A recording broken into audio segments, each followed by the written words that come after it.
to the Sauli Hutahurut. Prayer ends. Okay, let's jump right into the next one. Now, before we start, I would like to read the rules of conduct during the event.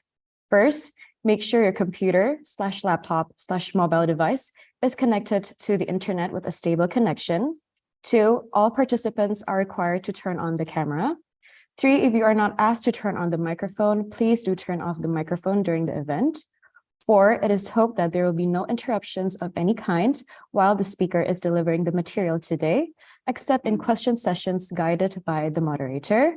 And 5, participants who later want to ask questions can use the raise hand feature, or if there are any problems, questions can be sent through the Zoom chat box. Hopefully the existing rules can be implemented so that the event can run smoothly today. Next, I will briefly convey our series of events this morning.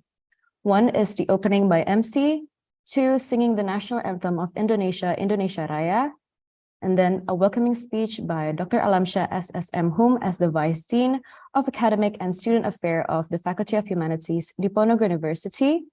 4, the presentation of our topic today, U.S. Latinx Culture in Film and Literature, by our speaker today, Linda Saborio, PhD from Northern Illinois University, who will be guided by our moderator today, Pak Rifka Pratama S. Hum, MA from Diponegoro University, and then Q&A session. And last but not least is a closing ceremony as well as a closing speech by Pak Oktiva Heri Chandra, M. Hum as the head of English Literature Study Program, Diponegoro University. Now, everyone, let us start with our first agenda of the day, which is by singing the national anthem of Indonesia, Indonesia Raya. For the operator, the screen and time is yours.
Great, thank you, operator.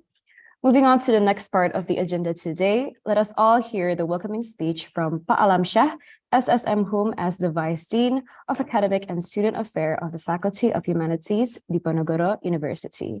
For Pak Alam, the screen and time is yours. Okay, thank you, Mbak. Bismillahirrahmanirrahim. Assalamualaikum warahmatullahi wabarakatuh. Excellencies, the Honorable guest speaker, Linda Saboria, PhD from Northern Illinois University, the Honorable Moderator, Mas Rifka Pratama, MA, from the English Department, Faculty of Humanities, Universitas Diponegoro Semarang, Indonesia, the head of the English Department, Dr. Oktiva Heri Chandra, all the lecturers from the English department and other department who are attending these visiting lectures, Distinguished participants, ladies and gentlemen, morning to all of you. It is my pleasure to extend to all of you a very warm welcome. On behalf of the Faculty of Humanities, Universitas Diponegoro, we are delighted and honored to host the visiting lecture entitled U.S. Latin Culture in Film and Literature. This is an important event because a developing academic environment through conducting visiting lectures from outside our campus will increase the knowledge of the both lecturers and students. Just one of some agenda planned by the English department during this year. This visiting lecture is the second one because the first one was conducted a week ago. This visiting lecture is very interesting and relevant for the student of the department because it is about the representation of culture in film and literature. I am sure that the visiting lectures will enhance the competence of the student in reading and analyzing film and literary texts.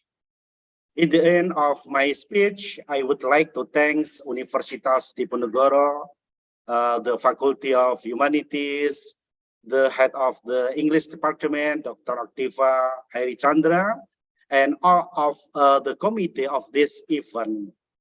Our special thanks is to our guest speaker, Mrs. Linda Saborio, PhD. Saborio, today is the first opportunity to invite you, and we hope next time we will ask you to participate in our next academic activities. By saying Bismillahirrahmanirrahim, I open the visiting lectures and title U.S. Latin Culture and Film and Literature. Thank you very much. Wassalamualaikum warahmatullahi wabarakatuh. Great. Thank you very much, Pa Alam. Moving on, everyone, before we start our main agenda of today, let us all take a group picture first. Therefore, if you haven't turned on your camera, please do it now so that you can be in the picture. For the operator, are you ready? Okay, so I will start counting from 1. 1, 2, 3. Okay, perhaps one more. 1, 2, 3. Thank you, operator. Now, everyone, entering the core of the event that has been anticipated, namely the delivery of our topic today, U.S. Latinx culture in film and literature, which will be guided by our moderator today in today's event. Let us all listen to the presentation of our speaker today. Tuparifka, the screen and time is yours. Thank you very much, Tasha, for the opportunity given. Ladies and gentlemen, good morning. And I think everyone is waiting for Professor Linda Saborio's presentations on U.S. Latinx culture in film and literature. Before getting into the presentations, I think I would love to express my gratitude, my thanks to the faculty members who have organized and make this event to happen. And then I would love also to express my gratitude to our head of department, Mr. Aktiva Hairi Chandra, and especially for our head of the committee, Ibu Sukarni Suryaningsih. Thank you for making this event to happen. And it is interesting actually to discuss the issues about U.S. cultural representations in film and literature. And we, as the member of English department, have been working on some issues regarding the U.S. culture and literature. And on this very wonderful occasions, we would love to hear from Professor Saborio about her presentations on how U.S. Latinx culture is going to be represented or showed in some artworks or perhaps some movie and literature, which will be something important to listen to and to follow and to discuss for all of us in the English department. And I think we can no longer wait for the interesting presentations. I would love also to read Professor Linda Saberius,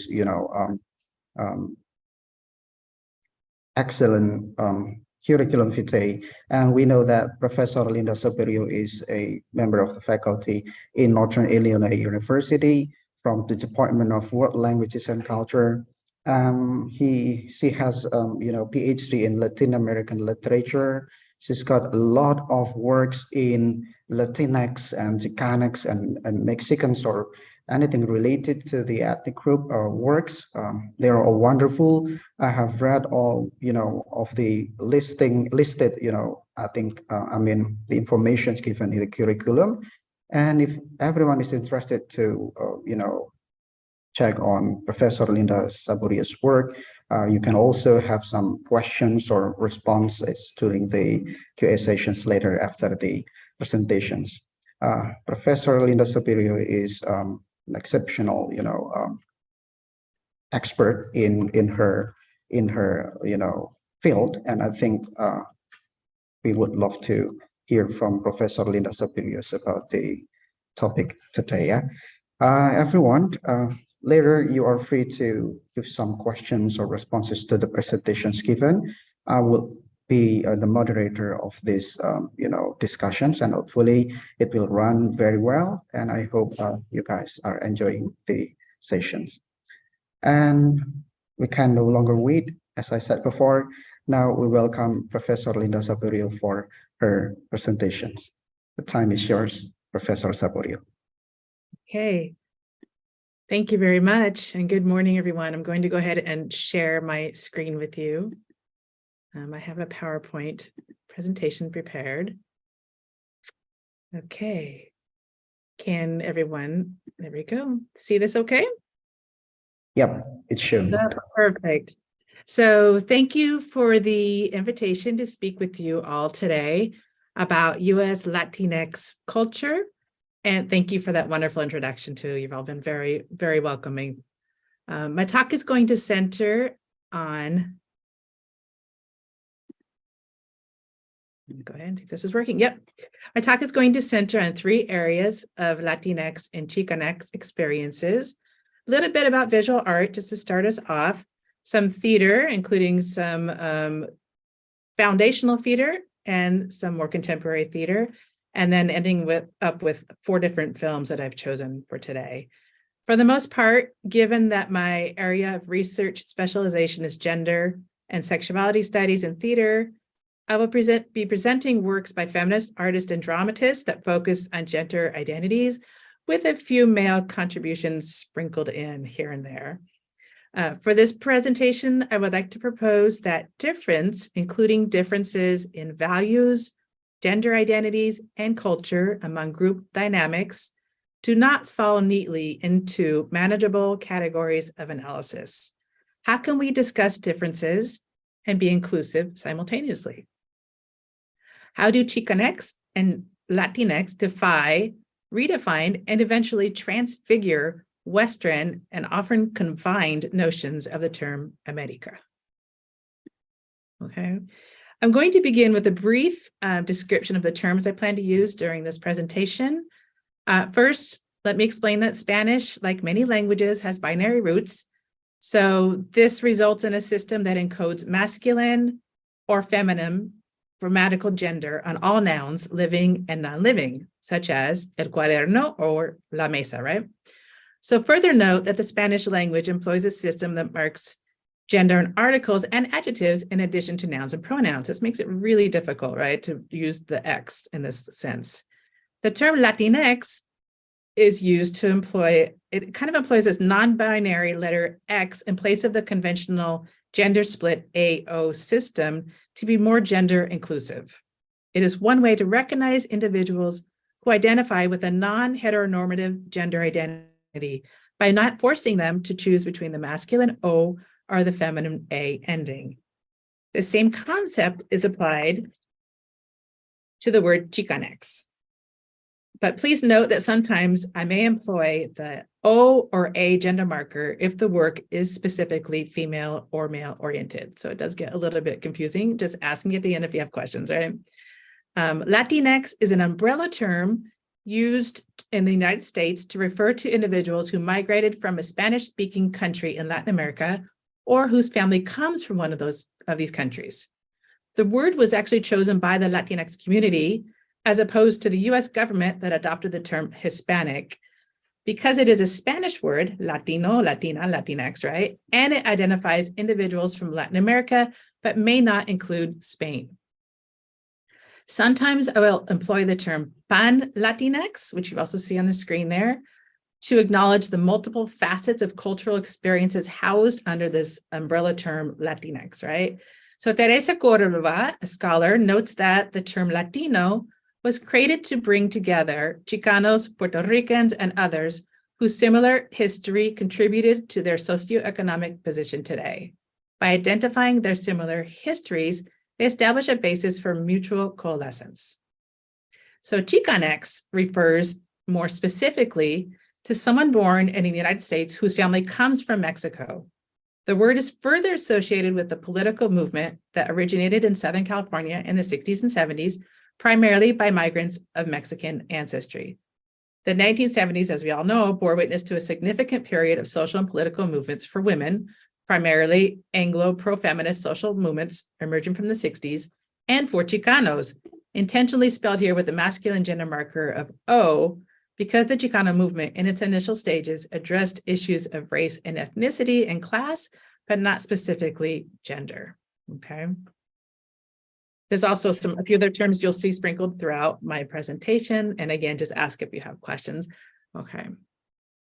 So let's look at some visual artwork by a renowned Chicana artist. I know there are several, but I picked just a few from one artist only.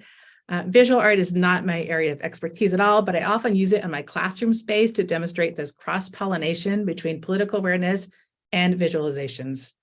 And this is something with which I find that my students tend to identify nowadays, particularly due to their generation, not mine, but theirs, being more accustomed to social media and other online programs, right? Okay, so let's go to the next slide. So first, we're just going to start off. This is on the slide, we see the traditional image of the Virgin of Guadalupe from around 1531. And the reason I'm starting with this one is because the Virgin of Guadalupe is one of the most venerated Catholic icons for Mexicans and Mexican Americans, Chicanx, and many Latinx, widely recognized. Believed to have originated from a process of syncretism between Catholic and indigenous religious beliefs, Guadalupe's image is symbolic of cultural pride, religious devotion, and motherly love. As evidenced by the 16th century rendition, Guadalupe's body is not exposed in the least. She's completely desexed, right? And the layers of clothing clearly hide any indication of female sexuality, okay?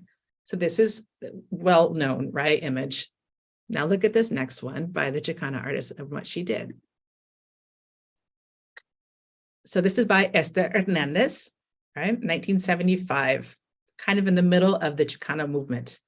And in defiance of conventional passive female Catholic imagery that continues to characterize women's bodies as desexed, Chicana artist Esther Hernandez conceived instead a dynamic performance of the iconic Virgin figure that emphasizes Chicana empowerment. So Esther Hernandez is a Chicana of Yaqui, and the Yaqui or the Yaqui or Yomi are Native American people of Arizona and indigenous people of Sonora, Mexico.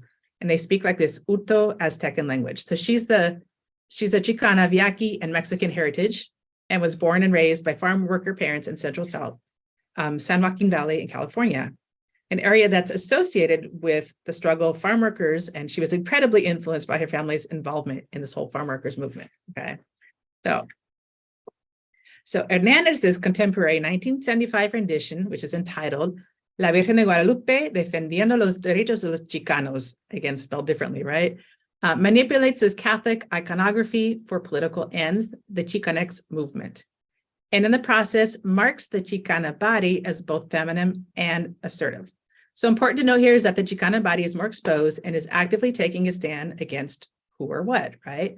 U.S. opposition to Chicanx self-identity as Americans, male privilege that asserts, sometimes implicitly, that Chicanos cannot participate as equals in the movement. Clearly, Hernandez is suggesting that Chicanas can and are willing to be strong contributors to the Chicana movement of the 1960s. I'll talk about that just a little bit later, okay? The Chicano movement, which is also referred to as el movimiento, was a social and political movement motivated by years of resistance among people of Mexican descent living in the United States. The Chicanos, which are inspired by Cesar Chavez and Dolores Huerta, among many others, were determined to define a Chicanx identity that embraced cultural revitalization and community empowerment, but rejected assimilation, okay? Let's see, where am I? Okay. It is important to remember that the participation of Chicanas in the initial stages of the Chicano movement, including the arenas of public activism and artistic productions, it was limited, right? Especially for women, okay? So Lorna de Cervantes conceptualizes this in her early 1980s poem on this slide. And she says, "You speak of a new way, a new life. Pero your voice is lost to me, carnal, in the wail of tus hijos, in the clatter of dishes and the pucker of beans upon the stove. Your conversations come to me de la sala where you sit, spreading your dream to brothers." So since the publication of de Cervantes' judicious poem, to be certain, Chicana writers have witnessed a significant growth in publications, and Chicana scholars, writers, and activists continue to debate over equality in gender, class, race, and sexuality. The inscription of Chicana bodies in the Chicana movement inspired them to redefine their own subjectivity and simultaneously resist any possibilities of becoming cultureless, something that was difficult to overcome, particularly when considering that Chicana feminism was often linked with acculturation or selling out to a dominant US American culture. Okay, so now there are just two more images that I want to share with you by Esther Hernandez, along with just some brief commentary, and then I'll jump into the theater. Here's the next one. So we return now to another image of the Virgin Guadalupe. She has like a series of them. Here, she's portrayed as a wanted terrorist in the state of Arizona. Yeah, with this piece, Hernandez aligns the holy image of the Virgin with the thousands of immigrants who crossed the US-Mexican border. These border crossers are often criminalized by the US government and labeled as terrorists and a threat to US national security. According to Hernandez, this extreme depiction of the Virgin is meant to create conversation and make people think, show some level of understanding, and take some action. Esther Hernandez's Guadalupe series, and she has a series of them, was praised for centering on average Mexican women and sanctifying them, but they were also criticized as a sacrilegious debasement of a holy image. Her work defies being categorized neatly into gender or ethnic roles, and in fact, challenges whether these cohesive understandings are even achievable. Okay. And here's one more, right? Yeah, if you want to take a look at it really quickly, right? It says wanted terrorist La Virgen de Guadalupe, and it has a bunch of aliases listed there. A description should be considered powerful and dangerous, right? Very powerful image there, okay? And this is the last one. I love this piece. I don't know why, but I think it just has a lot going on here, right? So this next piece relates directly with the title of my talk, right? Transfigurations of America. Here we see a female sculptor chipping away at the Statue of Liberty. And at the base of the statue is the word Aztlan. Do you see that at the very base? The name of the mythical, although that's debatable, right? Homeland of the Aztecs that occupied most of the southwest of the United States. For many Chicanx, Aztlan was an alternate utopian space that symbolized their spiritual union and origin. It represented the reclaiming of a land that once belonged to Mexico and a reconnection with their indigenous heritage. The sculptor is either removing the Statue of Liberty to reveal a series of indigenous figures trapped underneath or hidden, perhaps purposely, right, by a US national figure representative of liberty and inclusion, or she's replacing the Statue of Liberty with her own interpretation of what symbolizes America, right? Okay. And she looks like she's almost done, right? Okay.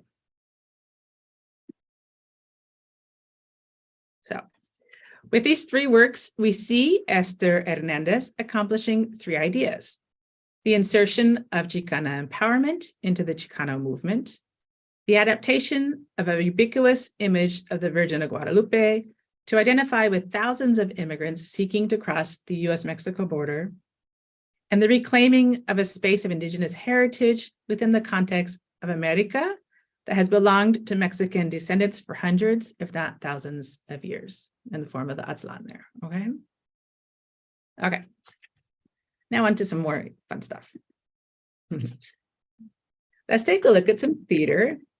So I'm going to discuss two examples of theatrical pieces that demonstrate a transfiguration of understandings of Chicanx and Latinx living in the United States. But first, I want to begin with a summary of Gloria Anzaldua's groundbreaking work on the New Mestiza. I'm hoping you guys have read this, right? I'm sure you have. Gloria Anzaldúa, here, I'll show you the slide. The Frontera, Borderlands of Frontera, yeah. Have you read it? You have to start with this one. Okay.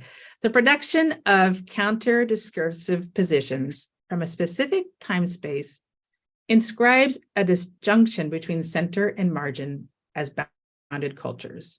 Gloria Anzaldúa posits in her work on the New Mestiza that the emergence of cultural pluralism provides for a space of resistance within a state of constant production. It's a performance, right? Identities of difference can therefore be constructed within shifting borders of both historical and contextual moments by defining an ambiguous subject that simultaneously embraces and contradicts categories of closure. Anzaldúa defines this ambiguous subject as a new mestiza, the title of her book, right? Who copes by developing tolerance for contradictions and a tolerance for ambiguity. She learns to be an Indian in Mexican culture, to be a Mexican from an Anglo point of view. She learns to juggle cultures. She has a plural personality and she operates in a pluralistic mode. Not only does she sustain contradictions, she turns the ambivalence into something else. Whereas Anzaldúa argues for a female heterogeneous subject, this new mestiza, her perspective on multifarious elements that somehow emerge with nothing rejected and nothing abandoned provides a means for including overlapping elements in identity formations. These reorganized contents or subjects, which in this presentation refer to Chicanx and Latinx subjectivities, become a necessary element for the reproduction and recodification of a newly generated hybrid or intersectional narratives. This subject and process implies for Chicanx and Latinx subjectivities a potential for political agency and cultural recognition that refuses incorporation into a dominant discourse. This is really important, right? Further, these reconfigured subjects that are in process suggest an identity formation that is in a state of constant negotiation, constant performance and negotiation, I would say. So for Valdez, in his play, The Shrunken Head of Pancho Villa, this process of subjectivity negotiation is represented by his anomalous reality, a reality that refuses classification and seeks instead recodification. So Luis Valdez was one of the initial dramatists that emerged from the Teatro Campesino soon after the 1970s Chicano movement had its initiation. And he started by writing several one-act plays that are called actas that were used as a type of a way of like propaganda for the farm workers who were part of the movement. And it was a way to communicate with them and provide them with an understanding of what it means to be a Chicano living in Southern California. Okay. So he has this play called The Shrunken Head of Pancho Villa. It was penned in 1964, and I think it was not actually published until much later, maybe until the 80s. I don't know if you know about Pancho Villa. He was a Mexican revolutionary hero, and there's a myth that his head is missing from his burial spot, right? So the shrunken head of Pancho Villa recounts the struggles of a family of Mexican immigrants and their US-born children who live in the San Joaquin Valley in California. In the first act, Mingo returns from military service and begins to hire immigrants for farm work. He then exploits the immigrants by charging them for taxes and deducting fees from their paychecks until they end up owing him instead. Mingo eventually moves out, buys new cars and a new home, and begins speaking English exclusively. Joaquin, Mingo's younger brother, is the antithetical image of his brother. Joaquin is a social bandit who steals from the rich to give to the poor, styled as a type of Chicano Robin Hood. His name recalls early California folk hero Joaquin Murrieta, a Mexican who also had trouble with Anglo-Americans and who was a victim of injustice. Joaquin is jailed after being turned in by his brother and returns at the end of the play as an erotically coined reformed Mexican American with a body but no head. Without his head, Joaquin will not be able to think, yet he can still use his body for labor, hence the label reformed Mexican American. And here's a picture of what he looks like. Another central character is the figure of a head without a body that eats oversized cockroaches and claims to be the lost head of Pancho Villa. This bodiless head is in actuality Bellarmino, the oldest brother in the family. When Joaquin returns from jail with his head missing, Bellarmino endeavors to join his head with Joaquin's body to initiate a revolution. You can see how it's an exaggeration, right? Of these stereotypes, right? He's got this large cigar sticking out. I don't know. Oh my goodness. So here he is again in the background. So in addition to the three brothers, there is Cruz, the preoccupied mother and backbone of the family, Pedro, the drunken father who struggles to maintain the respect of his family, and Lupe, the only daughter who, as the play proceeds, follows in her mother's footsteps by marrying a man similar to her father, suggesting a repetition across generations. Although the characters are not one-dimensional, they do symbolize particular types generally associated with a Chicanx family. And it says here, performing types, within the community.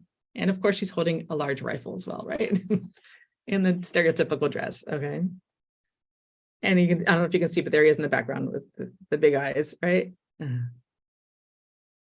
Yeah, I mean, something that it's not addressed at this moment is also this issue of class, right? Within the Chicanx communities. That's something we can talk about. So then you have the presence of a bodiless man on stage seemingly alters the reality of the play and challenges audiences to reconsider their conceptualizations of logical and illogical. Jorge Huerta relates this questioning of reality by Chicanos to El Misterio, those incidents or circumstances that have no rational explanation. Huerta quotes from W.B. Worthen as well as from Jose Limon in his analysis of El Misterio as a representation of alternative beliefs, religious and cultural, within the context of postmodernism. Worthen argues that if the cultural logic of postmodern is a logic of Euro-American hegemony, Chicana and Chicano representation necessarily employs the rhetoric of postmodern expression with a difference. The anomalous figure of Bellarmino recreates a living legend of Pancho Villa that is not determined by Western definitions or interpretations of history or reality. Bellarmino instead represents a fragmentation of his culture, a fragmentation that is necessary to transform his identity into something not categorized by Anglos. And there they are, right? I can't imagine playing this part, right? With the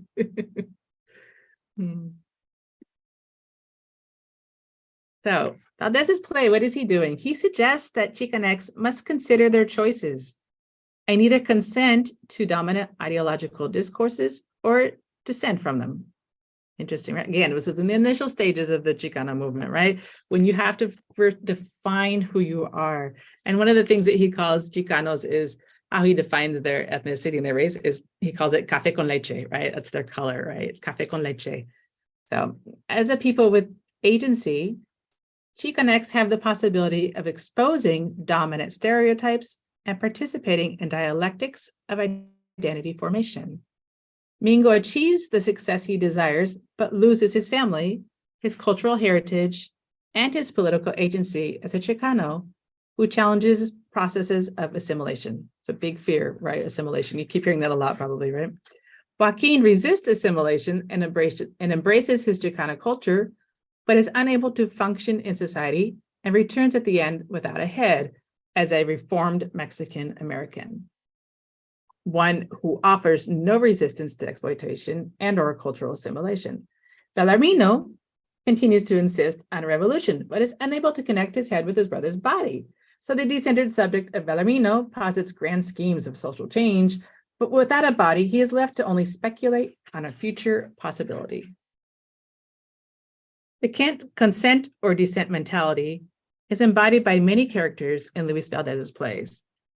Another example of his one-act play, if you're interested, is called Los Vendidos, right? Where they have like different types. And at the end, there was a customer who comes along, picks one to work with the governor's office, and then takes and whisks this person off, right? To serve as the brown face in the governor's display, right? So he has several characters, right? As a means to identify Chicanx culture and subjectivities in defiance of Anglo ones.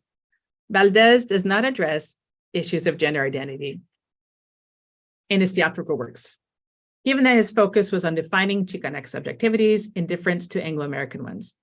Jose Cruz Gonzalez, who's the next dramatist I'm going to talk about, his recently staged production of American Mariachi seeks to understand a pan-Latinx identity in the United States that includes a process of gender reconfigurations. Here it is. This is the playbill for it. So nearly a year and a half after the cast and crew abruptly halted production at the Dallas Theater Center due to COVID-19 restrictions, American Mariachi by playwright Jose Cruz Gonzalez was revitalized under the direction of Henry Godinez at the Goodman Theater in the heart of downtown Chicago. This is important. At the staging I attended in October 2021, spectators appeared to be quite enthusiastic about more than the reopening of the Goodman Theater.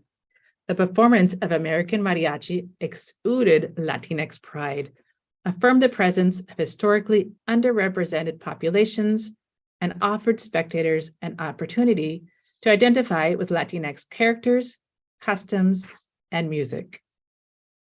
Cruz Gonzalez's play notably engaged spectators by including various mariachi musical pieces and iconic Latinx imagery.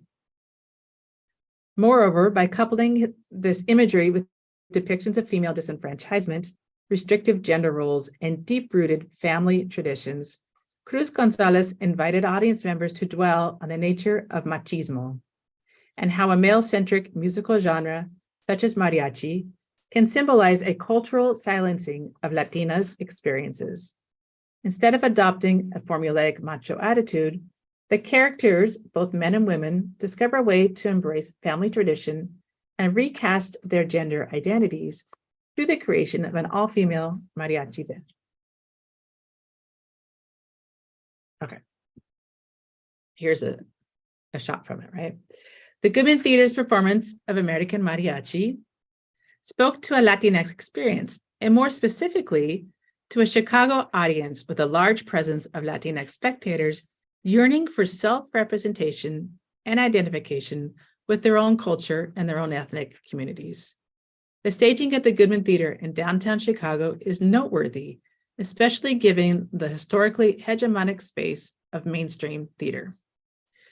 Goodman's artistic director and curator, Henry Godinez, asserts that he produces plays explicitly by Latinx dramatists during the regular season to incorporate more underrepresented voices and attract a wider audience. According to Godinez, Latinx audiences were eager to embrace the performance of American Mariachi as an authentic representation of diverse Latin American and U.S. Latinx cultures. Whereas other productions have regrettably managed to recycle stereotypes about Latinx populations, the Goodman's performance succeeded at foregrounding experiences, customs, and even critical conceptions meaningful to Pan-Latinx audiences.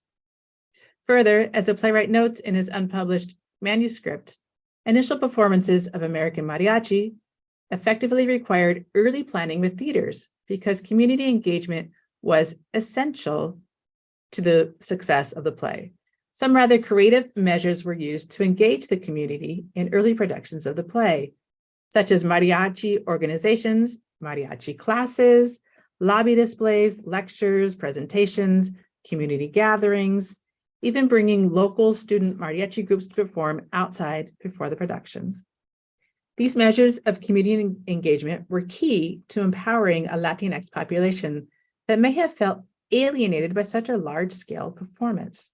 Even the simple gesture of using bilingual ushers to greet audience members set a welcoming tone at the Goodman Theater performance.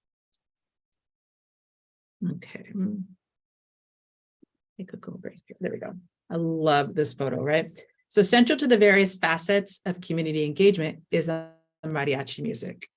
Considered by Cruz Gonzalez as another vital character in American Mariachi, the numerous mariachi musical scores performed during the Chicago production by both male and female musicians affirmed a space of cultural recognition, mutual understanding, and perhaps more importantly, female potential.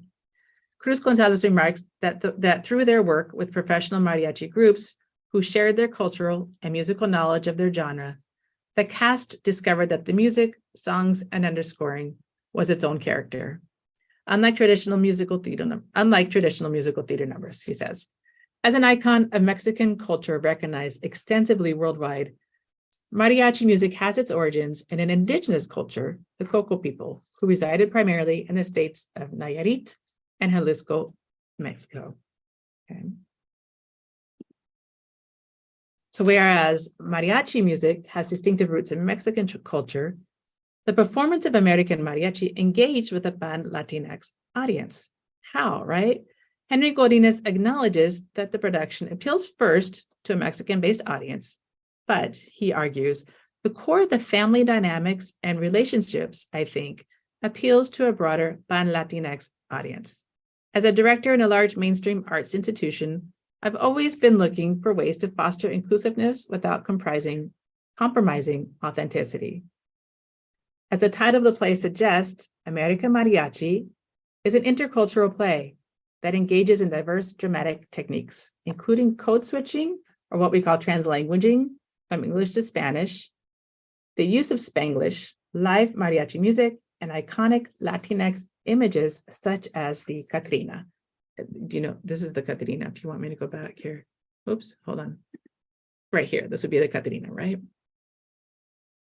Fantastic image there. Okay, so the title expands on a concept of American to include North, Central, and South America, while at the same time inserting Latinx historical experiences, such as the longstanding Mexican tradition of mariachi bands, into a dominant cultural imaginary where minority voices have fundamentally been silenced and ignored.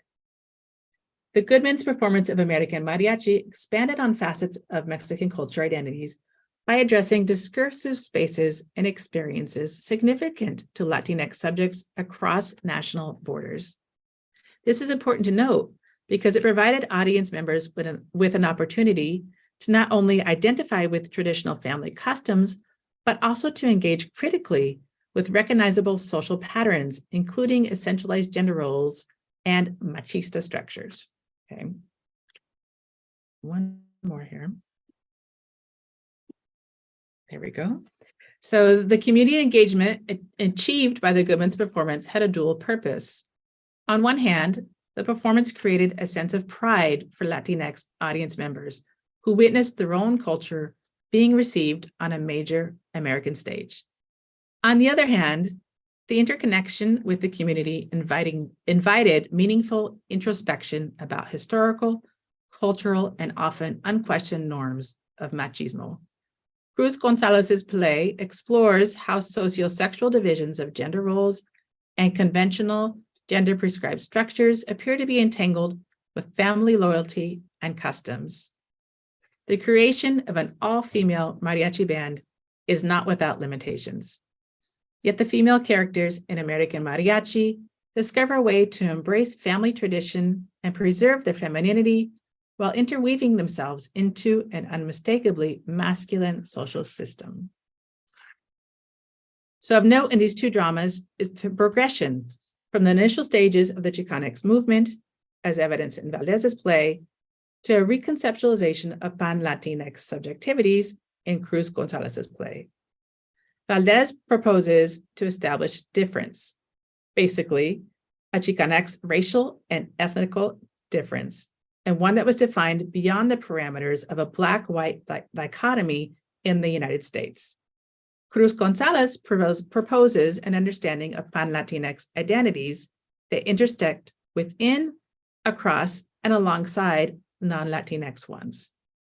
During the performance of American mariachi, audiences embraced their own culture on stage because the play gave prominence to a community of Mexican and pan-Latinx experiences within the framework of American ideologies and a US mainstream theatrical space.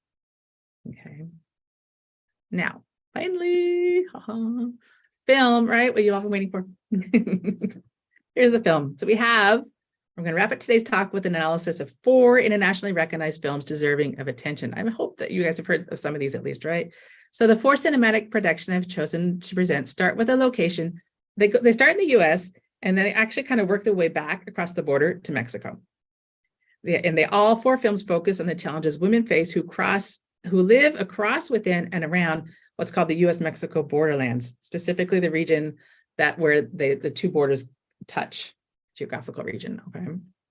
So the first film is Josefina Lopez's cinematic production, and it was adapted from her play with the eponymous name, right? Real Women Have Curves. Directed in 2002 by a female, Patricia Cardoso, Real Women Have Curves achieved recognition by winning both the Audience Award and a special jury award for acting at the 2002 Sundance Film Festival. The film introduces audiences to 5 Latinas, all of whom are overweight to varying degrees. These women work at Estella's sewing factory in Los Angeles, making expensive dresses for an upscale retailer. The dresses range from a size 1 to a size 7 and are sold for over $200 each. The owner of the sewing factory, Estella, needs to desperately finish an order of dresses to be able to pay her rent and keep her business open. As the 5 women struggle to finish the order, they discover a female bonding in the workplace that instills confidence in their images and refashions normative, reductive representations of standardized beauty. Take a look at that one. Okay, it's a little bit blurry, sorry. So Lopez cleverly scripts her Latina characters as textile workers, but with some differences. For one example, Estella is a struggling entrepreneur whose performance defies convention. She's a young, overweight, single Latina who runs her own business and commands several employees in her garment shop. As a patrona of the business, Estella must perform a role not commonly scripted for her gender and ethnicity. And she faces such challenges as not being respected by others, including males, female employees, and family, and complying with the demands of the buyer. Estella strives to compete in the fashion industry by producing quality, low-cost work, yet consistently struggles with the contradictions between the demand for slender sizes and her own desire to create dresses that cater to an oversized clientele. So the women in this film find themselves trying to reconfigure their identity, space, and gender in American society and culture. Their struggle to achieve the proverbial American dream implies social inclusion and access to socioeconomic resources. If one is willing to insert oneself into the social and cultural practices of US American mainstream culture. This code of access requires, however, that one have the proper tools and essentially the right stuff in order to reap the benefits of the American ideal. How can the Latinas in this film perform both their Latinas and Americanness? Do they want to do this? Does it mean forsaking one identity for another? So this is the second film. Has anybody seen this? This is a great film. The second film is a biopic of the Mexican-American or Tejana singer, Selena. It was released in 1997, and the film shares the story of a young Selena, known as the Queen of Tejano music, who achieves the proverbial success of becoming what's called a crossover. What does this mean? Selena was, during her time, one of the few artists who achieved recognized success in both Mexico and the United States, with albums released in both Spanish and English. She's the first one to win a Grammy Award, too, from what I understand. The first, I guess, Tejano music singer, right? Selena's story continues to inspire individuals who find themselves living in the borderlands. One of my students just mentioned her in my class the other day, too, that I was student that I was teaching this semester. And so she was probably born, after this film came out. She was like 20. So Selena fills a void for many first and second generation Latinx, specifically Mexican Americans, who have struggled to embrace two cultures when they are so often at odds with one another. One of the most frequently referenced quotes from the film is spoken by Abraham Quintanilla, Selena's well-intentioned but overprotective father, who laments the plight of Mexican Americans. And he says, quote, "We have to be more Mexican than the Mexicans and more American than the Americans, both at the same time. It's exhausting." Selena represents unrealized potential and someone who successfully embraced both cultures without denying either or being coined as a sellout. Okay, I'm sure you have a lot of questions about her too, right? Okay. This is called La Misma Luna, or Under the Same Moon. It's considered a Mexican and American film because they cross the border within the film, right?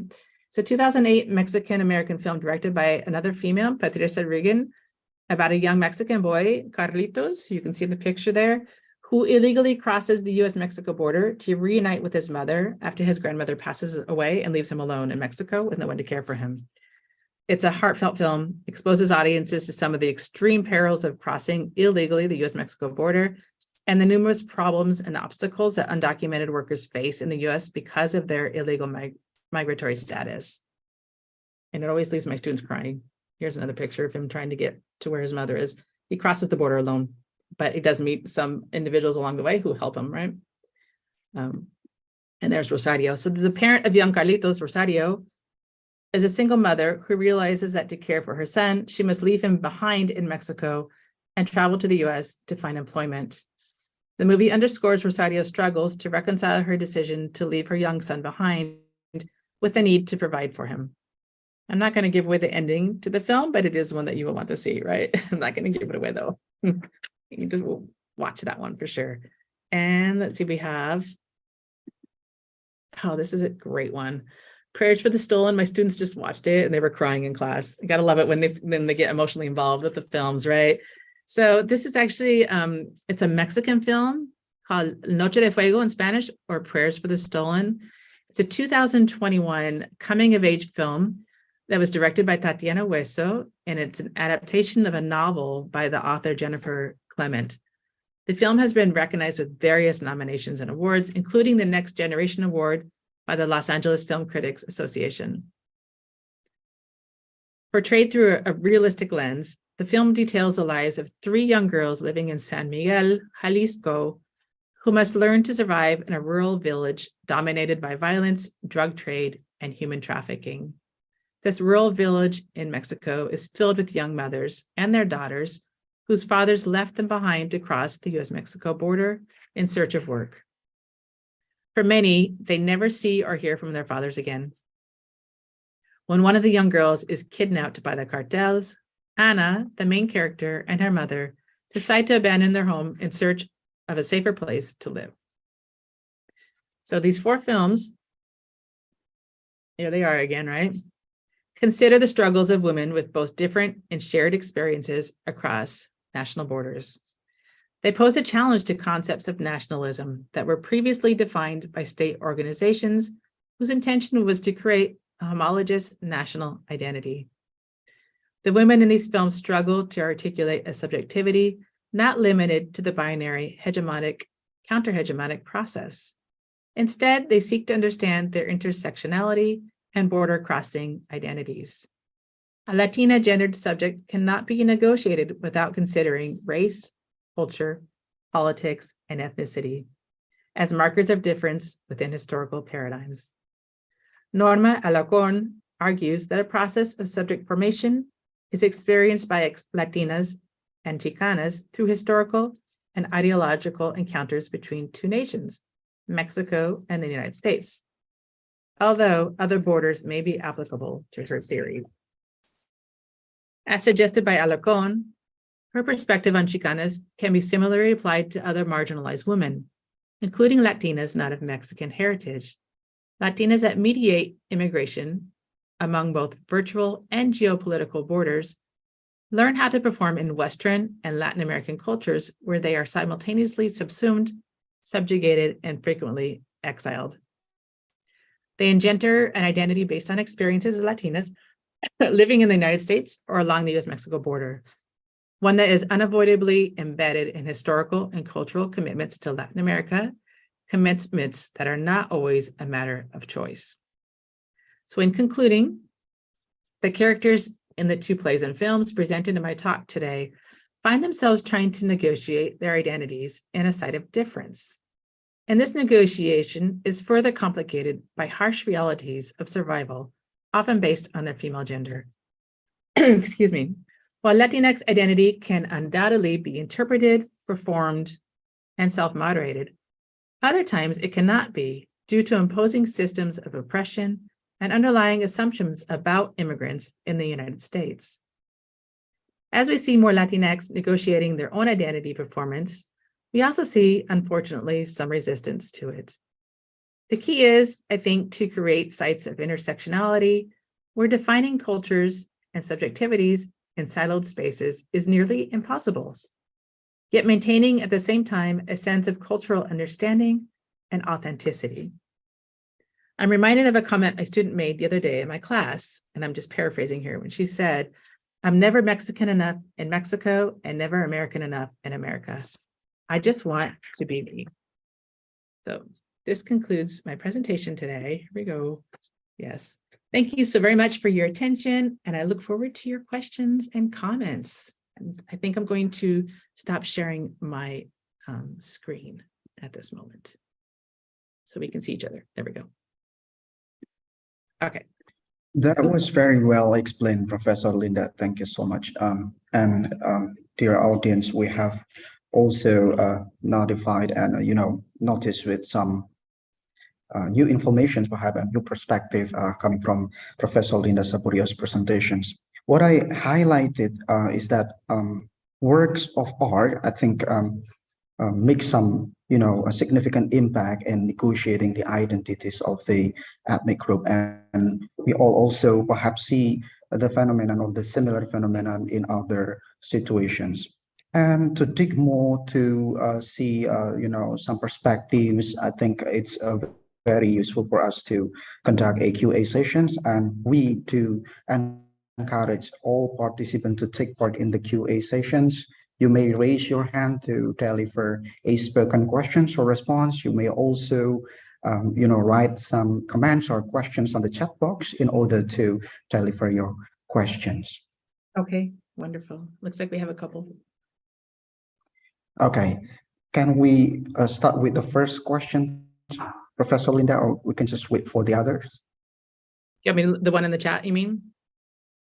There's some pictures of a girl holds a weapon, groups of people on musical stage, some with musical instruments. It seems that those are the symbols or icon. What does it represent actually? There are some pictures of a girl holding a weapon on musical stage, some with musical. I don't know if she's holding a weapon. Let's see, let me go back up here. I think you're talking about American Mariachi. And she's not, I don't think she's holding a weapon. She's actually holding a guitar over her shoulder.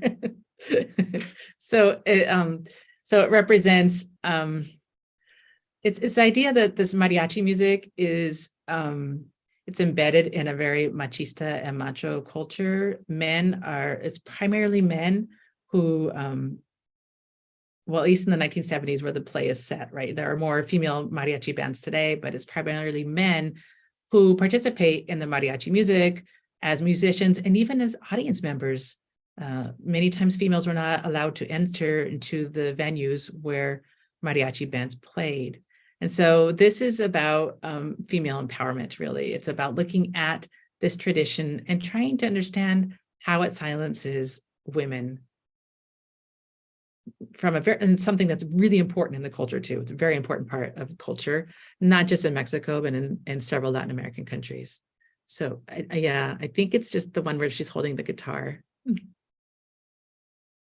Thank you, Professor Linda. I think we got more questions coming. So another one coming from Mr. Bundan. So he asks, in the context of popular culture exposure, why would the transfigurations be something significant? The transfigurate, well, yeah, transfigurations are tricky because they're not fixed, right? They're in constant negotiation. So it's significant because you are recognizing your own culture, yet also trying to find a space of belonging within a culture that's somewhat alien to you. And it's also, it goes back to Anzaldua's theory too, of trying to negotiate between these two spaces. In order to do that, I think there needs to be some shifting and transfigurations, right? It's this idea of shifting between the cultures, negotiating, performing who you are. I mean, I see it almost as like you are negotiating your identity in as someone living in an American society, but you're also choosing how you want to perform that identity. And that can shift on a daily basis for some people. But it's a process of transfiguration. And I think we're just getting started, honestly. This whole idea of like a pan-Latinx identity is fairly new. And I think it's going to allow for greater community building, right? A greater understanding of some of the shared experiences and historical context, right? I hope does that answer your question? I'm not quite sure if I answered that or not. Any further response, Pak Bundan? What's that? Or that's explained. I think that explained. Okay. Yeah, thank you, Yep. Prof. Linda. Okay. You have answered to my question.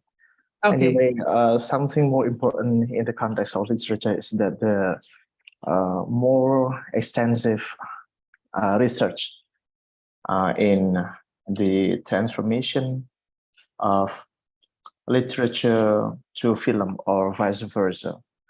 I hope we can do some more extensive on this aspect, Prof. Linda, to get some more comprehensive understanding on the way Latinx culture internalized within literature.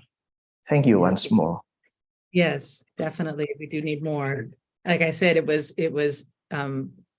American Mariachi Play was one of the first ones I've seen in a while where the playwright really struggles with this idea of transfiguration, right? This idea of America and who is a part of it.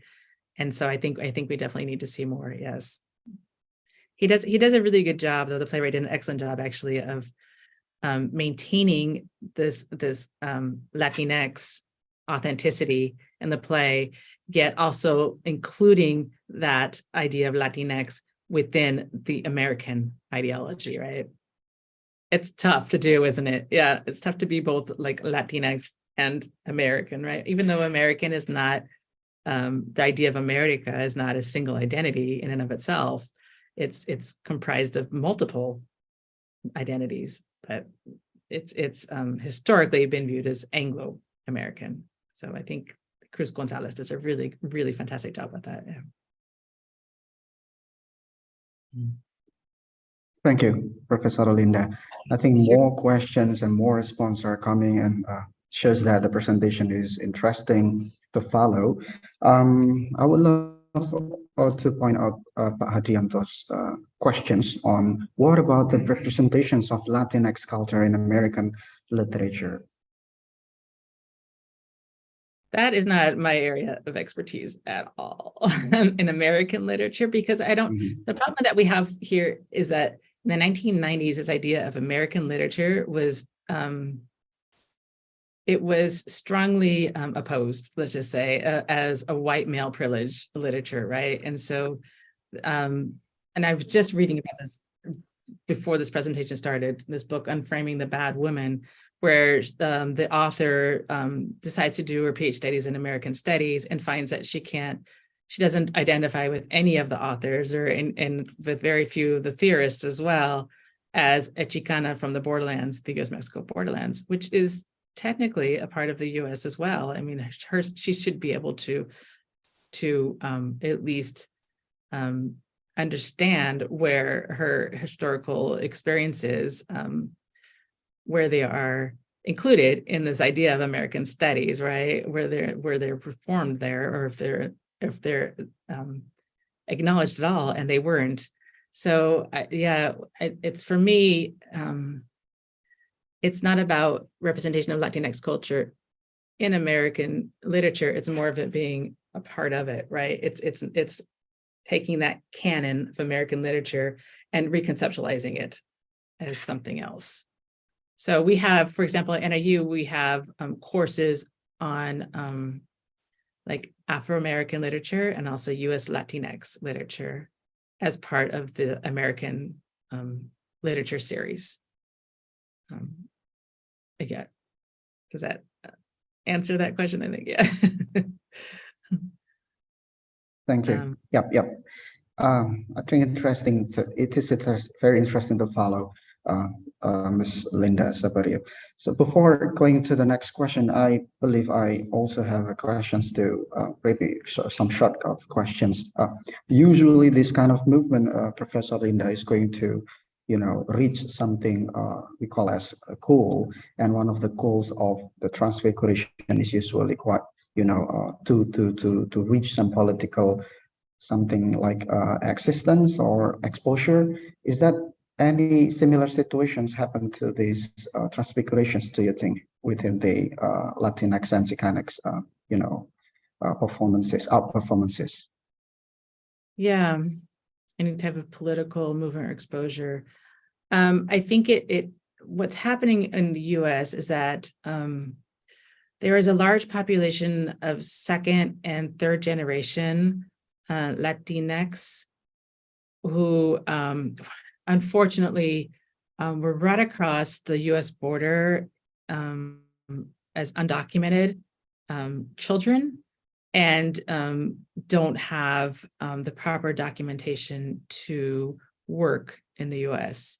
And many of these individuals were not even aware of their illegal status until their teenage years, when they decided to that they wanted to get a job like their fellow classmates, and realized they didn't have a social security number and could not work in the US. So I think what we're going to see with this generation is some political movement, right? I think they're going to, we saw that with the DREAM Act, of course, with President Obama, and this desire to provide some sense of stability and of a future, right, for these individuals who, many of them have never even been to Mexico and may have families there, but distant family members.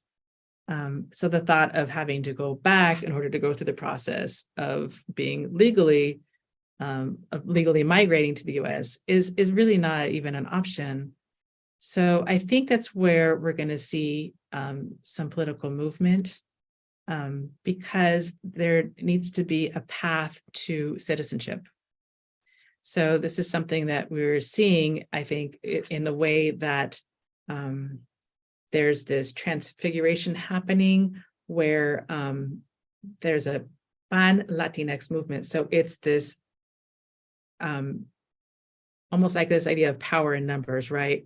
Larger the group, the larger the voice, the larger the movement. And so I think that's what we're seeing. And in the beginning, especially with the Chicano movement, and like I said, the Cuban Americans, and then the Puerto Ricans over in New York, it was very separated, it was disjointed. There were different movements happening in different locations, but now it's this second and this third generation, and they may not really identify as Cuban, but more American, or not Mexican, but more Mexican American, or more Chicano, right? So there's this idea of trying to combine voices with this generation, and that's what I see happening, and included in that. And I don't want to disregard this group is the LGBTQ, right? It's a big voice too for LGBTQ rights in this country. So that's where I see it. Is that?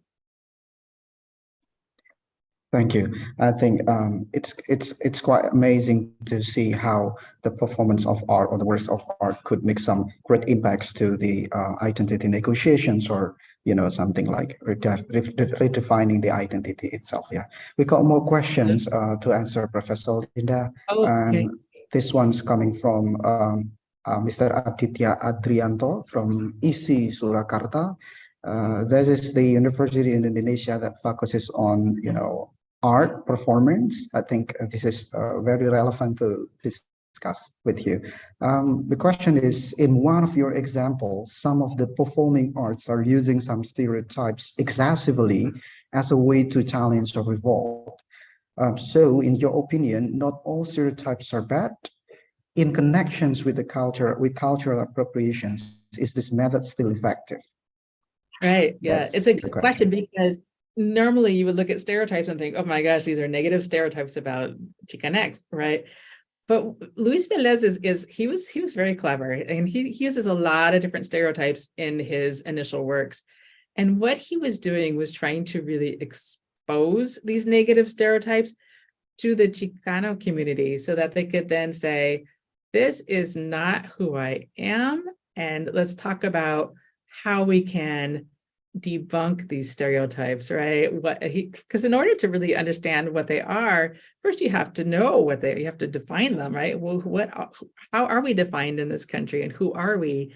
So he looks at all these different stereotypes, and some of them, if you read his play de Los Vendidos, it's just hilarious. I mean, it's very serious, but it's also quite comic at the same time.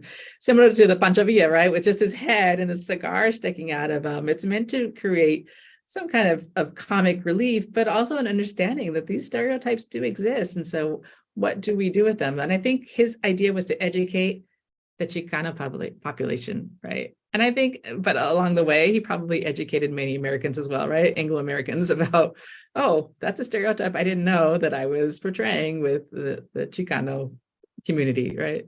So I do see it as a positive force for change, as long as it's in the right hands and not in the wrong hands, if that makes sense, right? As long as it's being used in the right way. That's Luis Valdez. That's what he was doing. He was really wanting to define who are Chicanos. And then he started by saying, this is not who we are. Yeah. Yeah. And it was very effective, especially the idea of using theater, because when you're dealing with certain class of maybe recent immigrants to the US, and many of the farm workers were, they were, some of them were illiterate. So theater was a fantastic way. I mean, it goes all the way back, right, to the minstrel years, right, when the minstrels would come to town and perform and inform at the same time. And that was the idea of him using the plays with the Teatro Campesino. Yeah. Yeah. And there were people who would show up with posters and protests, and not against him, but against, US imposition on the farm workers. So yeah, it's That is very explaining, I think. Yeah. Or perhaps, Mr. Aditya, you have more comments or responses to the answer. We will welcome you to speak if you want. No, okay. Yeah. Okay. Yeah, a question's coming from someone who works for art. Yeah. Now we're moving on to the next questions, I think, Professor Linda Saverio. This one coming from Leah. She asks, I wondered if social classes pose different challenges related to Latinx identities. Yeah, that's another great question, you guys. Of course they do, right? And this is true for really any culture that you study. You have to look at race, ethnicity, gender, sexuality, and class. And with the Chicano movement in its initial stages, it was definitely a class issue as well, because you have the recent migrants who are working for very little pay, and some are, like I said, illiterate. And there's a difference there in class as opposed to, say, the Cuban American experience, where you had that influx of Cuban immigrants who were highly professional. So it was a different experience. Dari Japan, semakin gede semakin yun. Kalau kayak gitu ya. Should I wait? Yep. Huh? All right, I think I have muted the participant. Oh, So okay. I forgot to thought you mute wanted to the say microphone. something. Yeah, yeah. Yeah. Okay, so yeah, I mean, that happens too. It happens in my class a lot. They forget to mute. It's all right. Yeah. So it is also definitely a class issue, and it's but you have to start somewhere too. So yeah, kind of lost my train of thought there, but anyway, I don't know where I was going, but absolutely. All Should we right. go on? Yeah, I think also a participant raising hand. If I'm not mistaken, Buyani, you raised your hand before. All right, Yeah. it will be interesting to have a participant asking the question directly to Okay. Professor Linda. Yeah. The time is short, Buyani. Yeah. I just want to share the what is it called? Maybe quite similar idea with Tia from ISI Surakarta. I mean, I'm about to ask Ibu Linda concerning about how do you find the changing of how movie try to represent the Latinx society, because based on what we saw today from the 4 movies, again and again we find that the identity is not quite changing. Yeah, Bulinda. Yeah? I find it that it's about the person from the poor society, or who wants to struggle from the perspective from art and music, and then or illegal workers. This kind of stereotypes happens in most of popular culture that talks about the US Latinx. And therefore, it comes up on my mind, but then I did write it down. So I just want to say that also comes to my mind about how the popular culture represent those society in their perspective. What do you think, Linda? There is no changing, right? I think Mhm. yes, I see what you're saying. Yeah. So this was more of like a historical approach, but I think that more contemporary, like American mariachi, is changing. It's focused there, right? It's not on, they're not a struggling family. They're middle class, English speaking, or with some Spanish. In fact, there's one character in the play who doesn't speak Spanish at all, or when she does, it's just horrible. And so she has to try and reconnect with those roots. So, and then they're not all from Mexico either. So it's this idea of looking at like a middle class, right? And established family, and how they negotiate these roles. And that's why I find his plays just that's why when I saw it, I immediately said, I have to write an article about this. This is something that's different, right? It's a little bit different. Yes, because I can see where, yes, many of the novels look at like stereotypes, and they look at the lower class, like we were talking about, and the campesinos. And so you see with this one, though, that it's this new direction, I think. Yeah. There was something else I was going to say, but it just went. Thank you, Ibu Linda. Out the door with the dark sky out there. Yeah. Okay, Yeah. thank you, Ibu Linda. Yeah. Thank you for all the explanations, Ibu Linda and Ibu Sukarni. Now we got more questions still, and we encourage the other participants to take part too in these Q&A sessions, because I think it will help you to get some new perspective on your knowledge on the issue of Latinx and Chicanx. And students are also encouraged to take part, to actively take part. And now we got a quite long questions from Amelie Elita. May I read for you, Linda? Professor Yes. Linda? Yep, okay. So considering the way you as Latinx are often portrayed in literature when it comes to, I'm sorry if I'm mistaken in reading the phrase, El Dia de los Muertos as a Mexican Halloween, and with some companies marketing de los Muertos costumes that are essentially stereotypical Mexican outfit with skull makeup without any understanding or respect for the cultural significance of the holiday, will this continue to be considered as cultural appropriations or harmful stereotype for the culture in the future? I think it's a little bit of both.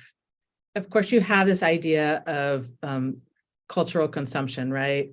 Where you are marketing another culture for your own profit. Yes, that's some part of it. But at the same time, it is exposing a very important Mexican traditional holiday to a non-Mexican audience. And there are even other Latinx students in my classes who are unaware of what the Dia de los Muertos, the significance of it. And so by exposing it in this way, it does provide a space for conversation. Of course, it has to be a conversation with meaning, right? And directed by the appropriate individuals who are able to voice, right, their understandings. But I do understand that your question, I understand why you're asking that, because there is this fear of a cultural consumption. And that's something that you see in other, not just with the Dia de los Muertos, it's something that happened even with the Cuban diaspora, and this idea that Cuba was this like adult playground where adults could return and understand, take advantage of women and men, and kind of turn it into this playground, right, where they could live out their fantasies. So it's a little bit of both, really. I kind of like it though. I like the exposure. I like that when individuals don't know what it is, some individuals will ask, right? Because it's not even really a Mexican. It's not the same as Halloween. We talk about that in my class too. And Dia de los Muertos is a celebration of the dead, right? You don't fear your dead, you celebrate them. And by celebrating them, you keep them alive in your memories. And if you've seen the movie, which one is it? Is it Coco? The one, I don't have little ones anymore, but there was one that came out. Yeah, about the Dia de los Muertos. It's a celebration, right? It's this idea that death and life, it's not such a juxtaposition, that they are actually infused somehow. And it's an indigenous tradition as well. So I like it, but I do wish that they had, I understand that Disney was supposed to, I think it was with Coco, they were supposed to introduce their first Latina princess, and we still don't have a Latina princess because they turned it into a boy. Sorry. That was bad for Disney. Yeah. Well, most of the time, I think us Indonesians watch the depictions of Latinx and the representations, Latinx and Chicanx from films, and Hollywood is one of the famous, film industry that we consume.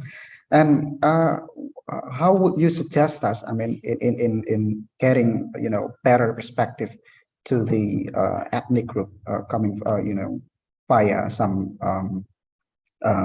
artworks, including the film? So how are we supposed to perceive the film industry's depictions, Linda, Professor Linda? Well, yeah, I think it really, you have to look at who's producing it and what actors are being included. For example, there was a film that came out by the Chilean author, and the title is escaping me right now. La Casa de los Espíritus.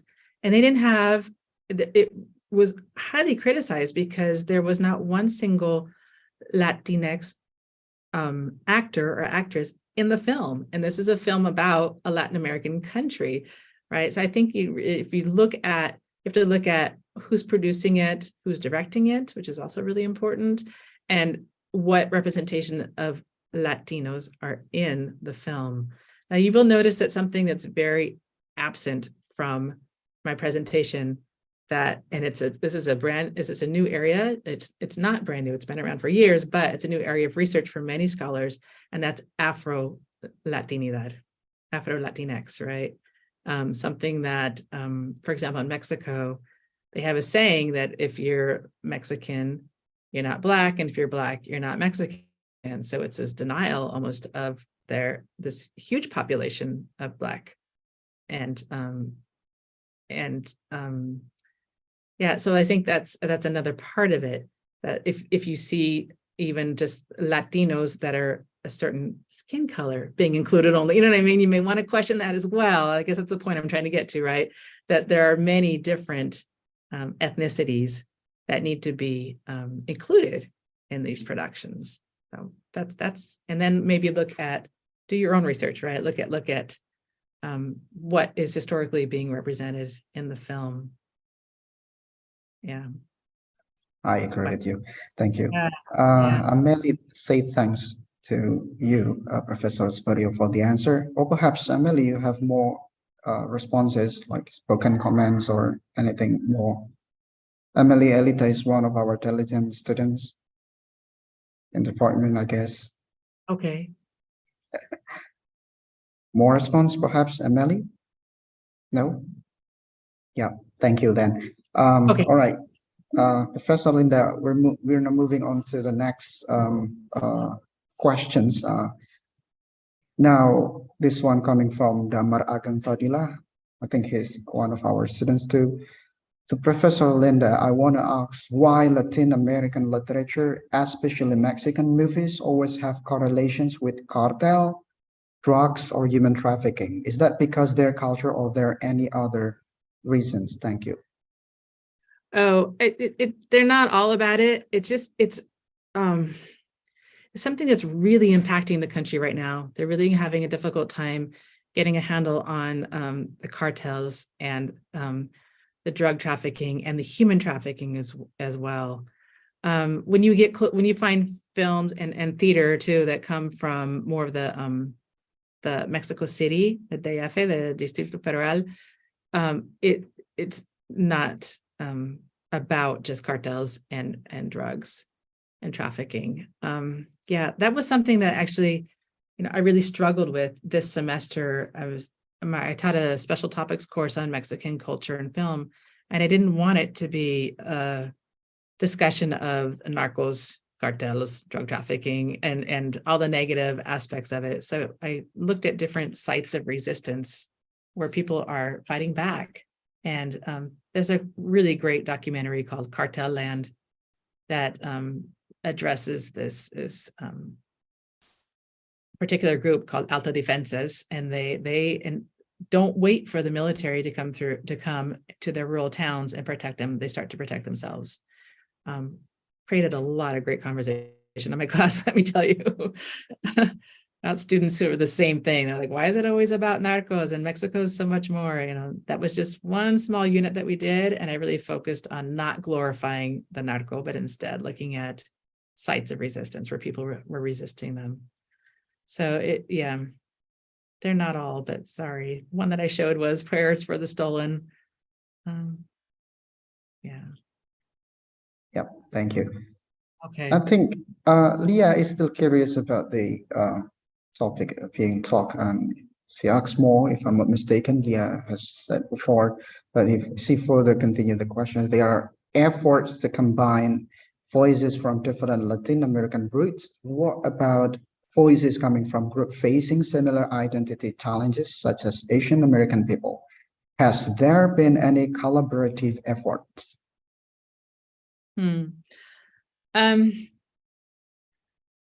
Unfortunately, I'm going to say, I think I'm going to say no to that. And that may be in part due to our educational system, to be honest with you. We have, for example, on my campus, a Center for Latino and Latin American Studies, a Center for African American Studies, and a Center for Asian American Studies. So they don't even intersect on our campus, right?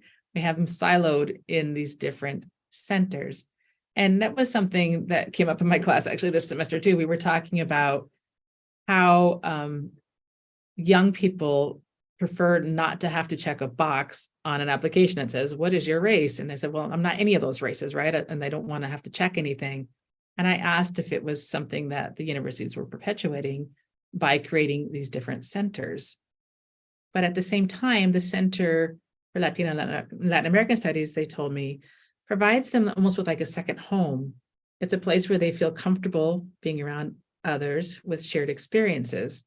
So how do we then bring them together, yet also provide them a space to be separate, right? That's the question. So I don't see it happening yet, but I don't doubt that this very creative younger generation will come up with a way to collaborate, right, amongst the different groups. I really do see that happening. So, but not yet. Thank you, Professor Linda. So apart from the questions, I myself believe, if I'm not mistaken, you may respond to this too, that the artworks or the art performance coming from the minority group in America tend to be more critical compared to the majority. So you think so? And I think considering some of your explanations on how the Latinx, theater performances and their books, their film, and anything that deals with art, they're more critical. I mean, yeah, criticizing some social issues, something like that. I mean, are they being criticized by They bring such they bring the works bring such some sort of social critics. Oh, okay. Something like that. Right. So their work is like a form of social and political protest. Yes. But I think that's true of a lot of theater. Right. And in some way it's political. Because if it's not, then I'm trying to think like, would it be successful? Right. And in some way it has to reach your audience. Same with art. All art is in some way political, right? It has a message, it has something to share. But I don't know. I don't think it's particularly needs to be critical, because you do want to have those conversations. And if you're critical of others, then you may not be able to initiate those conversations. So I think it's a way of finding, like negotiating this space, right, where you can understand difference, but also speak to it, if that makes sense, right? Yeah. And I think that's what I'm seeing. It's not this idea of this is who we are, and you are something else, and we don't agree. I think it's more of let's try to understand where I'm coming from and where you're coming from, and try to find a way to agree. Right. It's a little different to take, but it wasn't that way in the initial movements, obviously. But yeah. Yes, thank you. Well, it seems that someone texted me personally asking if the movie you talked before was The Book of Life. Is that the title of the movie? Was that the one I was talking about? Okay, the Dia de los Muertos. There's a Book of Life came out, and then there was Coco, right? And they're kind of similar. I always get those two confused. Okay, then the question was answered. So she texted me personally, I think. She's quite shy to show on. All right, Professor Linda, we got one question from Ibu Sukarni. I wonder if the issue of LGBT is something that is also openly represented in US Latinx cultural expression. Yes, it is. It is something that's openly expressed, but at the same time, it's not openly, how can I say this? It's like expressed, but it's not embraced, let's just say. I think there's an understanding of LGBTQ identities, but there are still several Latinx families that ignore the cousin who's gay, or who just, they acknowledge that he's there, but ignore that he has a different sexual identity. Yeah, so there's still a lot of work to be done in that area, but there are a lot of scholars working on this and trying to educate their students about LGBTQ rights and political activism. And boy, I don't know, this country though, we seem to be going backwards in terms of, of this politics of LGBTQ in this country and women's rights too. But yeah, hopefully art will continue to push forward with understanding of these subjectivities, right? It's a good question, but yeah. I'm afraid then my response to the the similar questions was a bit too direct. It's going to be a bit too direct. But is that something correlated with religious expressions, religious what's it called, teaching of the ethnic group that cause the the expressions toward LGBT is not really explicit? So you're asking if there's like tension between the religious Yes. ideologies and the LGBTQ. Yeah. Yes, and that's probably a part of why you say hello to your cousin but ignore them, right? Ignore their sexual identity. It's not. It's still very much a cultural identity rooted in Mexican Catholicism. Yes. And yeah, with really defined parameters in terms of male and female, right? Yeah. I'm hoping that changes, but I don't know. That's something that's just, it's so rooted in tradition that it's going to be a big hurdle. Yeah, I think for some of us, it's also pretty clear to see that Catholicism is a very part of this Latinx community. So, well, my assumption is that it's going to be pretty religious.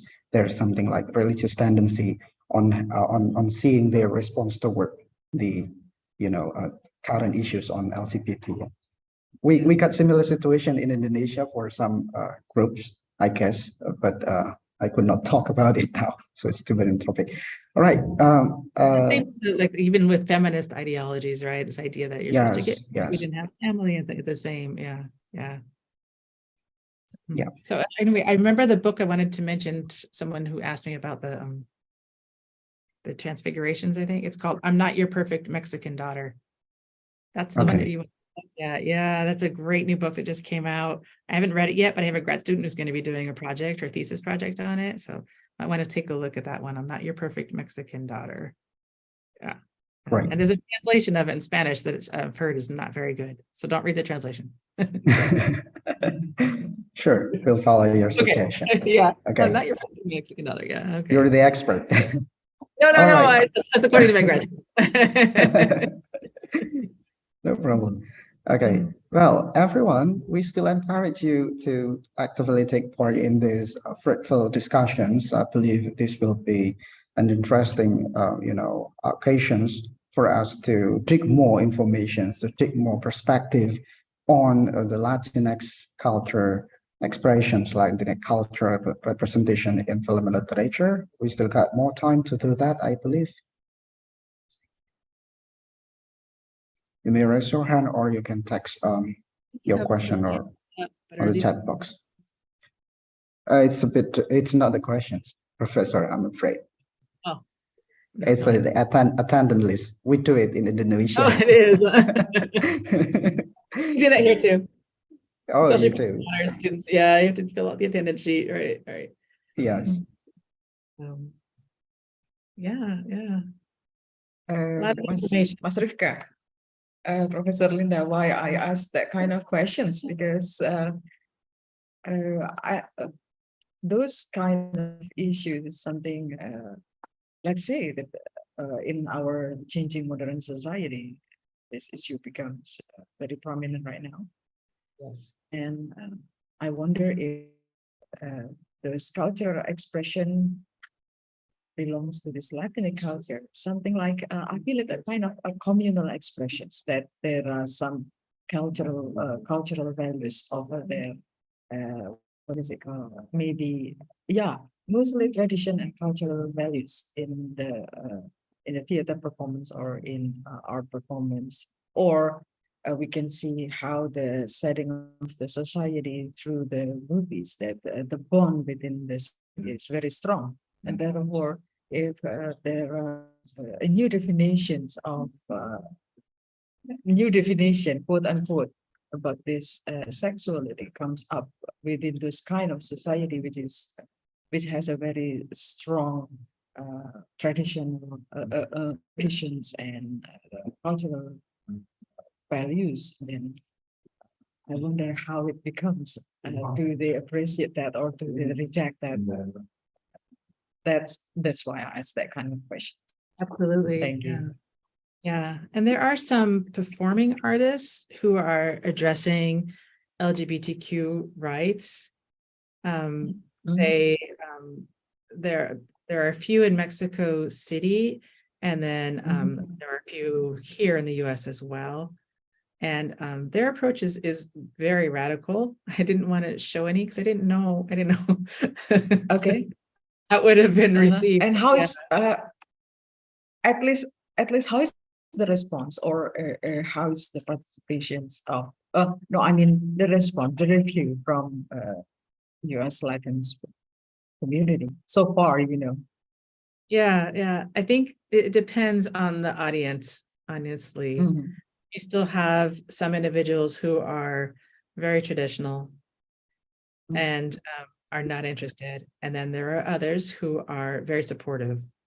And so it just like in any culture, right? You have almost these two extremes, and Yeah. progressive and more Yes. liberal, and are willing to Mhm. have these conversations and be supportive. And then there are others that Mhm. just don't Yeah. want anything to do with it. No. Yeah, As you can you're right. imagine, like, even with in the 1970s, which was a while ago, but putting up an image of the Virgin of Guadalupe, there's one of them, an artist who dresses her like in a bikini. Oh, it was a scandal, right? It was a huge scandal. I mean, you don't put the Virgin of Guadalupe in a bikini, right?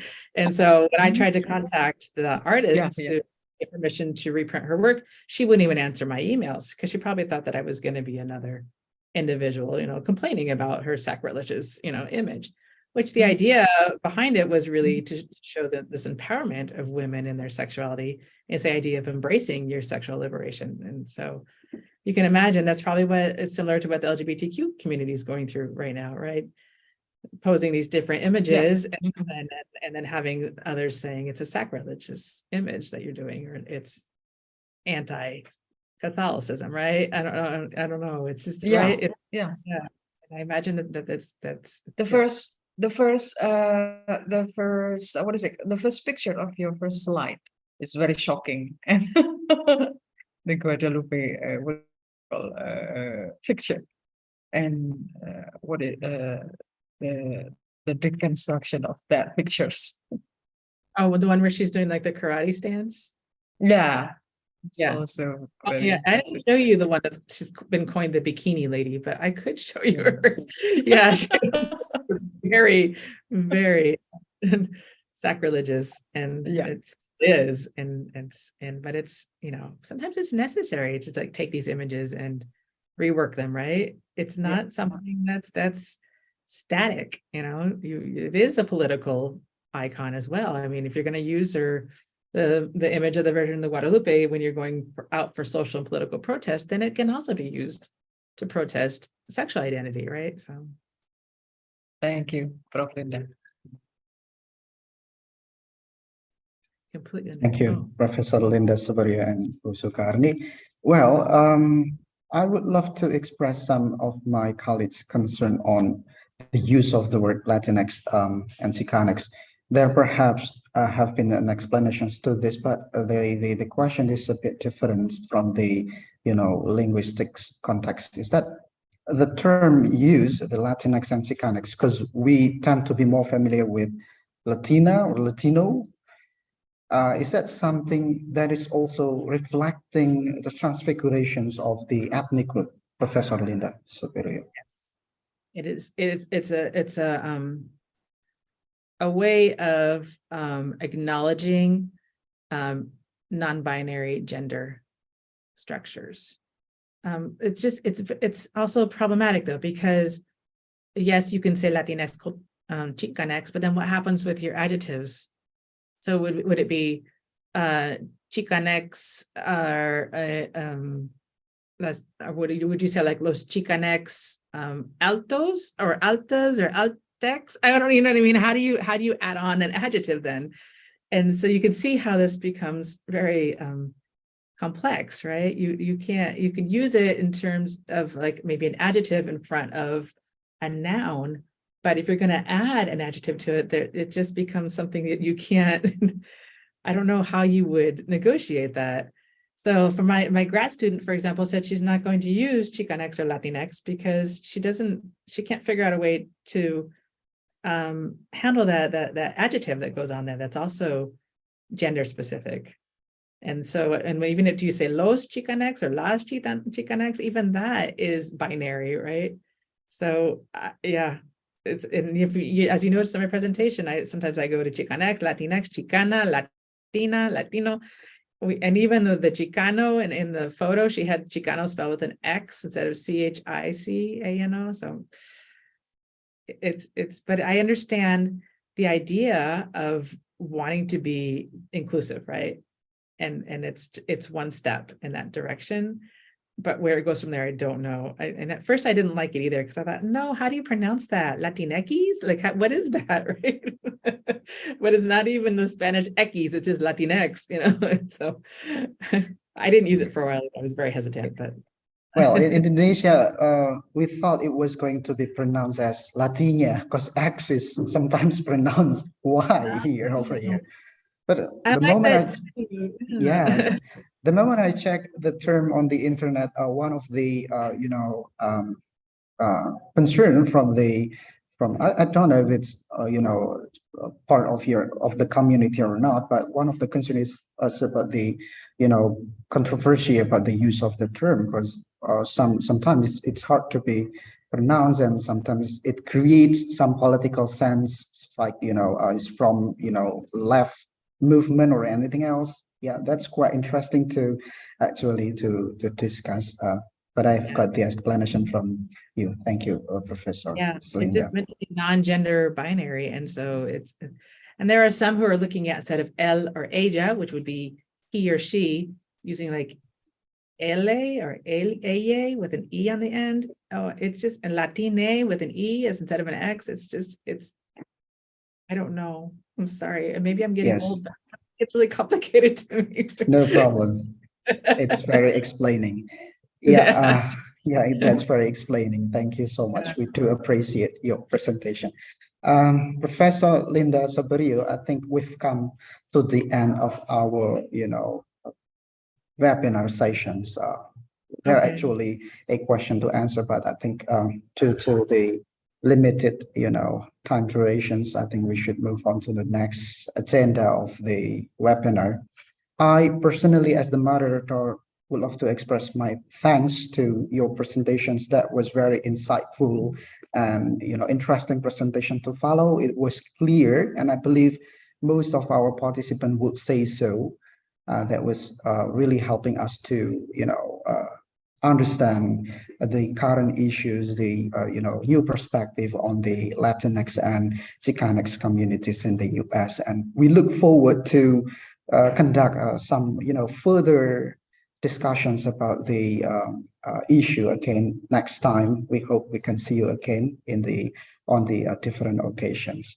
And I think that's all going to be my part to do in today's webinar. Again, I thank you so much, Professor Linda Saberio, and I thank you so much every participant who have addressed the questions and comments on these interesting presentations. So now I'm giving back my part to the Honorable Master of Ceremony, Xiaoli. The time is yours. The screen is yours. Thank you. Thank you very much. And thank you for everybody for the questions too. Thank you. Okay, thank you very much, Professor Linda, as the speaker for the presentation in today's event. Great presentation, as well as to Parifka as the moderator who has guided the discussion today. Thank you. As well as thank you to all participants who have attended the series of our events today from the beginning until the end. Now, everyone, we have reached the end of our event today.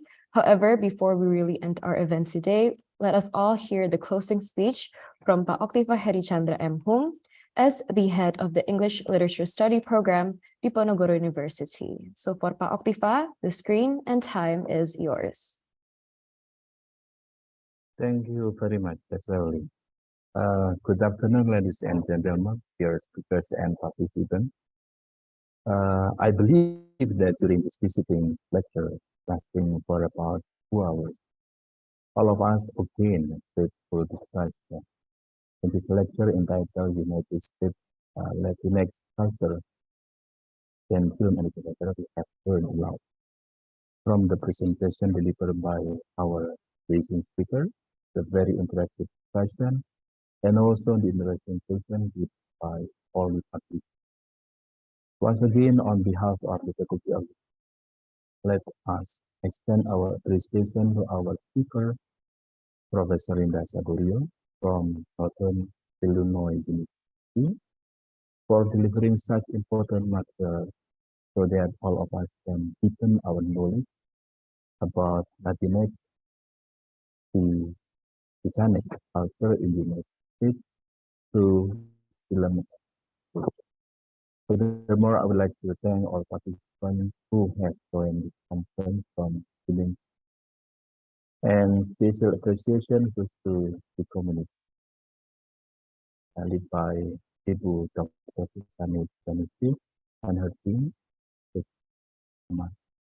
Ibu Mita Chandra and President Xiaoli for organizing and ensuring this event runs smoothly.